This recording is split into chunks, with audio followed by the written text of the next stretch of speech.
Salut tout le monde, donc aujourd'hui on se retrouve dans une nouvelle vidéo et on va parler de la cohabitation entre les chats. Ça va être une vidéo sur comment introduire un autre chat dans la maison. Donc peu importe si vous en avez un et que vous voulez en introduire un deuxième, ou si vous en avez déjà deux et que vous voulez en introduire un troisième, etc. C'est comment introduire un chat au sein de la famille et que tout se passe bien. Si vous voyez que je bouge, etc., c'est juste que je suis en train de caresser mon chien qui me réclame des papouilles, qu'il est juste en dessous, donc tout va bien. Premièrement, je vous le dis tout de suite, il va falloir être patient. Sur certains chats, ça peut prendre quelques jours, d'autres quelques semaines, voire même quelques mois.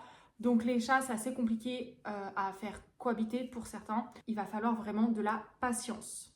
Il va falloir de la patience et du temps. Premièrement, quand vous allez adopter le second chat, vous allez le séparer, donc le mettre dans des pièces séparées. Donc comme le chat que vous avez déjà à l'habitude d'être normalement dans toutes les pièces, vous le laissez dans toutes les pièces et vous retirez juste une pièce de tout l'appartement ou de toute la maison pour le nouvel arrivant. Et vous allez mettre la litière, les gamelles de croquettes, d'eau, des jouets, etc. à disposition. Quand vous allez chercher votre chat, je vous conseille de, dans la cage de transport, mettre un petit plaid ou des petits jouets, etc. afin que le chat mette son odeur. Et quand vous arrivez, vous pouvez donc déjà prendre le plaid où le chat a été couché dessus et le mettre dans la pièce de l'autre chat pour qu'il puisse sentir déjà la présence d'un autre chat sans le voir. Si vous savez que votre chat a des difficultés à supporter d'autres chats, mais que vous en prenez un pour des raisons parce que vous êtes en couple et que les deux ont déjà un chat, etc., ce que vous pouvez faire pour apaiser un peu les tensions et favoriser l'adaptation le plus rapidement et le plus sain possible, ça existe des phéromones. Donc en fait, c'est des diffuseurs de phéromones qui sont là pour apaiser les chats. Ça existe en spray. Donc nous, on utilise du Pet School qui fonctionne très très bien. Donc vous pouvez en mettre au niveau de la cage ou dans la pièce de l'animal. Mais ça existe aussi en diffuseur. Donc en fait, vous avez juste à le brancher sur une prise et ça va diffuser dans la maison, dans la pièce. Donc des phéromones qui sont faits pour apaiser le chat. Par la suite, pour que les deux chats cohabitent ensemble, il va falloir y aller étape par étape. Entre chaque étape, ça peut prendre plusieurs jours, voire plusieurs semaines. Et des fois, ça peut regresser. Il faut vraiment faire en fonction du comportement de votre chat. Si votre chat réagit bien, vous passez à l'étape supérieure. Et si il a un peu plus de mal, que vous voyez qu'il a des comportements de stress ou d'agressivité, qui crache, etc., vous pouvez repasser à l'étape d'avant. Le premier point, c'est qu'il ne faut pas changer les habitudes du premier chat. Vous devez vous occuper du second chat, mais sans changer les habitudes du premier chat. Il ne faut pas le délaisser, sinon il va sentir que quelque chose ne va pas. Il peut avoir un problème de comportement et il peut associer le second chat au fait que vous vous en occupez moins. Donc il faut vraiment faire attention à ça et vraiment ne pas changer ses habitudes. Si vous jouez 1 heure par jour avec votre chat, il faut continuer à jouer 1 heure par jour avec votre premier chat. En premier temps, vous pouvez échanger les affaires des deux chats. Donc, vous mettez le plaid ou les jouets du premier chat dans la pièce du second chat et du second chat dans la pièce du premier chat. Comme ça, les deux peuvent sentir l'autre chat sans le voir. Et comme ça, déjà, ça vous donne un petit aperçu de comment il réagit. Est-ce qu'il crache sur la serviette? Est-ce qu'au contraire, il s'en fout? Et voir déjà si vous pouvez passer à l'étape supérieure. L'étape supérieure va être d'inverser les pièces. Donc, la pièce dans laquelle est le chat numéro 1 va être la pièce où va être le chat numéro 2, sans toutefois que les animaux se voient. Je m'explique. Donc, le chat numéro 1, on va dire qu'il a la maison pour lui tout seul ou l'appartement. Donc, il a toutes les pièces sauf une, là où est le chat numéro 2. Vous allez isoler donc le chat numéro 1 dans une des pièces et pendant 1 heure ou 2, vous allez laisser le chat numéro 2 aller dans la pièce, dans l'environnement où est le chat numéro 1. Ça va permettre qu'il sente le chat numéro 1 et ça va permettre qu'il marque un peu son territoire, qu'il mette quelques odeurs. Si jamais c'est faisable pour vous, il faudrait mettre le chat numéro 1 dans la salle où il y a le chat numéro 2 pendant que le chat numéro 2 est dans la salle du chat numéro 1 sans qu'il se voit. Si c'est pas possible, juste vous isolez le chat numéro 1. Quand vous allez au bout d'1 heure ou 2 remettre le chat numéro 2 dans la pièce qu'il a été et que vous allez rouvrir au chat numéro 1, il va redécouvrir son territoire avec de nouvelles odeurs. Et pareil, en fonction de comment il réagit, vous pouvez passer plus ou moins l'étape supérieure. En fonction également de comment il réagit, vous pouvez faire ça 2 fois par jour et pendant quelques jours, voire même quelques semaines. Attention toutefois, il faut surveiller l'alimentation et les besoins de l'animal.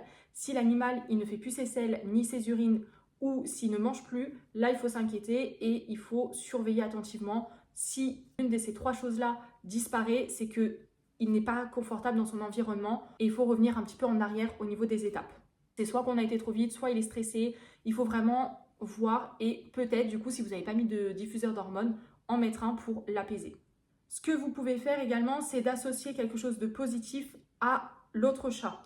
Donc c'est-à-dire que quand vous nourrissez les chats, vous pouvez les nourrir à côté, enfin pas très loin de l'autre chat. C'est-à-dire que s'il y a une porte qui les sépare, vous pouvez mettre les gamelles pas trop loin. Comme ça, ils se sentent en même temps de manger. Ça dépend pareil comment est votre environnement et comment les chats réagissent le premier jour. Vous pouvez mettre les gamelles assez loin et petit à petit les rapprocher. Comme ça, ils se sentent, mais en même temps, ils mangent. Si vous voyez par contre que l'animal ne mange plus, vous pouvez repasser en arrière parce que là, il est trop stressé, il sent l'autre chat, etc. Donc pareil, il faut voir en fonction du comportement de l'animal. Petit à petit, vous avancez les gamelles. Si vous voyez à un moment donné que le chat ne va plus manger sa gamelle, vous pouvez redistancer un petit peu les chats pour que l'animal mange, rester quelques jours là-dessus et petit à petit se rapprocher de la porte. Pour toujours être dans la même histoire, qu'ils se sentent mais qu'ils ne se voient pas. Une fois ça fait, si tout va bien, s'ils ne se crachent plus dessus, si les animaux sont à l'aise, etc., ce que vous pouvez faire, c'est mettre une barrière transparente et que là, les animaux se voient, mais toujours en sécurité. Et pareil, vous voyez, donc en fonction de comment ça se passe, vous avancez. Vous pouvez faire ça quelques fois, vous mettez une barrière, vous voyez comment ils réagissent. Si ça va bien, là, vous pouvez enlever la barrière. Si lorsque vous enlevez la barrière, il y a contact et là, ils se bagarrent, surtout ne les séparez pas. Vous risquez de vous faire griffer, voire même de vous faire mordre, ce qui peut être très risqué pour votre santé. Pour cela, vous prenez un coussin, vous le jetez sur les chats. La plupart du temps, ils vont se séparer chacun de leur côté. Ils vont aller se cacher et là, vous pouvez refermer la porte, les reséparer dans 2 pièces différentes.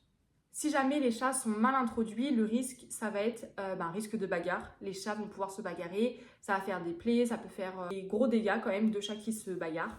Également, il peut y avoir de la domination, donc un chat qui va dominer l'autre, donc l'autre ne va plus avoir accès à la litière ou ne va plus avoir accès aux croquettes, etc.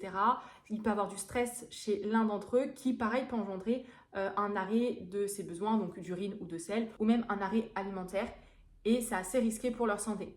C'est pour ça que pour introduire un second chat, il faut vraiment prendre son temps, il faut vraiment y aller au rythme des 2 chats, de comment ils sont, et il ne faut pas y aller trop vite. Pour vous expliquer un peu comment moi j'ai introduit mes chats, j'ai adopté un petit chaton de 3 mois environ parce que je l'ai adopté à la clinique. Donc c'était un chat qui vivait dans la rue, donc on n'a pas sa date exacte, mais elle devait avoir à peu près 3 mois quand je l'ai adopté. Et ma soeur a voulu adopter un second chat quand mon premier chat avait 1 an environ. Ma soeur l'a adopté en refuge, on connaissait pas trop, ça devait être aussi un chat errant, enfin je sais plus trop son histoire, mais en tout cas elle a été dans une famille d'accueil où il y avait du coup beaucoup de chats, sauf qu'en fait les chats lui ont tapé dessus.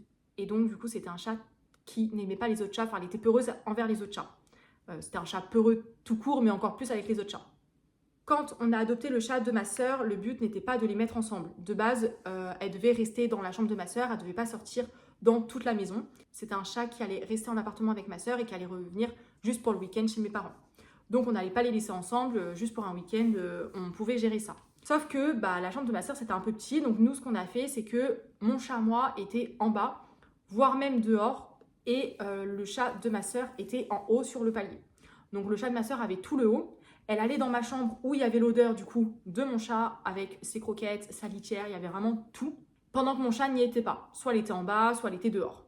Je pourrais pas vous dire combien de temps ça a pris, mais ça a pris quelques mois quand même parce que comme de base on ne voulait pas les mettre ensemble, on n'a pas forcé les choses. D'une part, et deuxièmement, on n'a pas fait pour que ça fonctionne, qu'ils cohabitent ensemble vu que de base on ne voulait pas les mettre ensemble. Donc on n'a pas fait trop attention à combien de temps ça nous a pris. On a fait ça un peu au feeling et en fin de compte ça s'est très bien passé. Des fois le chat, ma soeur descendait les marches des escaliers, sauf qu'à l'escalier on a une barrière pour bébé. Donc des fois le chat, ma soeur était soit dans les escaliers, soit vraiment à la dernière marche, mais ça c'était rare, juste il était aux escaliers et il pouvait voir ce qui se passait en bas. Donc il voyait qu'on avait des chiens, il voyait qu'on avait du coup des chats, il voyait mon chat. Et tout se passait bien, ils se disaient rien. Par la suite, ils se sont vus toutes les deux à la barrière. Nami, donc le chat, ma sœur, étant craintive vu qu'elle s'est fait taper par des chats, elle a eu peur de mon chat, donc à chaque fois elle miaulait et elle remontait toute seule dans sa chambre. Et pendant ce temps-là, moi, mon chat ne bougeait pas, elle était assise et elle l'entendait cracher, remonter et elle bougeait pas. Elle s'en foutait. Donc ça, c'était quand même un bon signe que ça se passait bien. On n'a pas forcé les choses, on a attendu, parce que pareil, on voulait pas les mettre ensemble, même si là, comme ça se passait bien. Et en fin de compte, un jour, on a dit, ça se passe bien, on va les mettre ensemble. On a ouvert la porte et on les a laissés ensemble. Bien évidemment, quand on laisse les 2 chats ensemble, il faut le faire sous surveillance et ils ne sont pas restés ensemble très longtemps. Je sais plus comment ça s'est passé, mais dans l'ensemble, ça s'est très bien passé. Ils ont peut-être dû se renifler, puis après, chacun est parti de son côté. Je pense que Nami est remontée et que mon chat est resté en bas avec nous. Après ça, on a refermé la barrière, on les a reséparés et on a fait ça quelques fois. Et en fin de compte, comme tout se passait bien, dès qu'on était à la maison, on ouvrait la porte et les deux chats étaient ensemble. La nuit ou quand on était absent, les chats étaient toujours séparés, donc il n'y avait pas de problème. Et là, au jour d'aujourd'hui, je dirais que ça fait 1 an, même pas. Et ils s'entendent super bien, de temps en temps, ils se bagarrent un peu, mais pour jouer, ils se courent après, etc. Vraiment des sœurs, parce qu'il faut des fois les engueuler, parce qu'ils jouent un peu trop fort, quoi. Donc vraiment, ils sont trop bien ensemble. Nami dort sur l'arbre à chat d'Una. Ils vont toutes les deux dans la même litière. Donc si l'une va dans la litière, l'autre court parce qu'elle a entendu aller dans la litière. Et après, elle va renifler, voir ce qu'elle a fait. Donc vraiment, ils s'entendent super bien ensemble. Donc ça, c'était pour 2 femelles. Et ensuite, il y a quelques mois, j'ai pris un chat en tant que famille d'accueil. Pour vous expliquer un petit peu, c'est que je suis ASV, donc je travaille dans une clinique vétérinaire. Et on nous a ramené un chat de 7 mois, donc un petit chaton de 7 mois qui avait un problème urinaire. Donc en gros, il n'urinait plus. Sauf que les propriétaires n'avaient pas les moyens et donc ils ont décidé, ils voulaient l'euthanasier parce qu'ils n'avaient pas les moyens de s'occuper d'un chat comme ça. Sauf que nous, donc, on n'a pas voulu et on a dû trouver une famille d'accueil. L'association avec qui on travaille de base était en vacances. Donc en fait, le temps d'un week-end, même pas, j'ai récupéré le chat. Sauf que ça s'est pas super bien passé comparé avec Nami et Una. Quand je l'ai récupéré direct, donc je l'ai isolé dans une pièce. Sauf que c'est un mâle non castré, donc il avait beaucoup plus d'odeur que nos femelles. Donc je pense que c'est ça qui a fait que nos 2 chats ont un peu pas trop apprécié. Ils se crachaient dessus, ils étaient hyper stressés, rien que le chat était dans une pièce et qu'on n'avait rien fait pour. Pareil, on savait que c'était un chat qu'on n'allait pas mettre en contact, donc on n'a pas essayé de faire grand chose. On a juste attendu les 2-3 jours et dès que la famille d'accueil prochaine nous a répondu, on l'a changé de famille. Donc le chat était dans une pièce, il avait sa litière à manger, il avait ses jouets à lui. Ce que j'ai pas fait donc c'est de faire sentir l'autre chat à mes chats parce que comme je vous l'ai dit, c'était pas un chat qui devait rester de base. Malgré ça, des fois j'allais nourrir le chat, donc forcément je le caressais parce que c'est un chat très câlin. Donc j'allais le caresser, etc. Et dès que je revenais, par contre, fallait que je me lave les mains parce que si j'avais l'odeur du chat sur moi, je pouvais pas toucher à mes chats. Ils étaient hyper peureuses. Donc comme c'était pas le but d'une de les stresser et de faire une adaptation parce que le chat j'allais pas le garder, je me lavais les mains et j'ai mis beaucoup de spray phéromone dans la maison pour calmer un peu les chats. Au bout de 3 jours, il est parti et les chats ont retrouvé une vie totalement normale. Ils étaient, il n'y a eu aucun problème. Ils ont quand même bien mangé, ils allaient à la litière, il n'y avait aucun problème de santé, juste ils étaient très stressés et on pouvait moins les caresser. Direct ils se cachaient et on pouvait plus trop les toucher. À part ça, c'est pas eu de problème urinaire niveau besoin. Donc voilà pour mon expérience, j'espère que cette vidéo vous aura plu et que la cohabitation avec vos chats vont très bien se passer. Je vous souhaite beaucoup de courage et on se retrouve très prochainement dans une nouvelle vidéo. Bye!